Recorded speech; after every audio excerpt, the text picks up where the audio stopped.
గురుగారు, మేషరాశి వారికి ఈ వారం ఏ విధంగా ఉండబోతోంది? మేషరాశి వారికి 6 గ్రహాలు అనుకూలిస్తున్నాయమ్మా.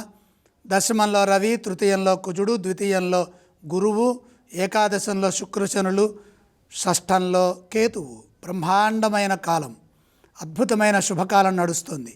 ఈ కాలం మీకు చాలా అనుకూలంగా ఉంటుంది. ఇప్పుడు తీసుకునే నిర్ణయాలు శ్రేయస్సుని పెంచుతాయి. బంగారు భవిష్యత్తుకు అవసరమైన ఆలోచనలు కలుగుతాయి. జీవితంలో కొత్త అవకాశాలు వెలుగు చూడబోతున్నాయి. సమయానికి అవసరమైన ప్రణాళికలు సిద్ధం చేసి ముందుకెళ్ళండి. నిబద్ధతతో పనిచేయండి. ఆశించిన ఫలితాలను పొందగలుగుతారు. దశమంలో రవి బలం బాగుంది. ఉద్యోగంలో అభివృద్ధిని సాధించడానికి కాలం ఎంతగానో సహకరిస్తుంది.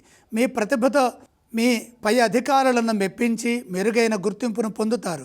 తోటి వారితో మమేకమై పనిచేస్తే మరింత శక్తి లభిస్తుంది. దశమంలో బుధుడు మిశ్రమ ఫలితాన్ని ఇస్తున్నారు. వ్యాపారంలో నిర్లక్ష్యం చేయకుండా చురుకైన నిర్ణయాలు తీసుకుంటూ తెలివిగా వ్యవహరించాలి. ఆలోచనాత్మకంగా పనిచేస్తే అభివృద్ధి విశేషంగా ఉంటుంది. ఆర్థికంగా సంపూర్ణంగా కలిసి వచ్చే కాలం ఇది. ఈ అవకాశాన్ని సద్వినియోగం చేసుకుంటూ మీ భవిష్యత్తును అభివృద్ధి దిశగా ముందుకు తీసుకెళ్లవచ్చు. జ్ఞానవంతమైన ఆలోచనలతో ప్రగతి పథంలో నడవండి. వారం మధ్యలో అదృష్టం వరిస్తుంది. కుటుంబ సభ్యులతో కలిసి ఆనందాన్ని పంచుకుంటారు. ఏ స్తోత్రాన్ని పఠించాలి?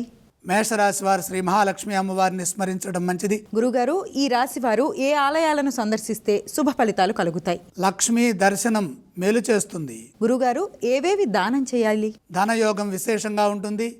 గ్రహయోగం బాగుంది. దానాలు అవసరం లేదు.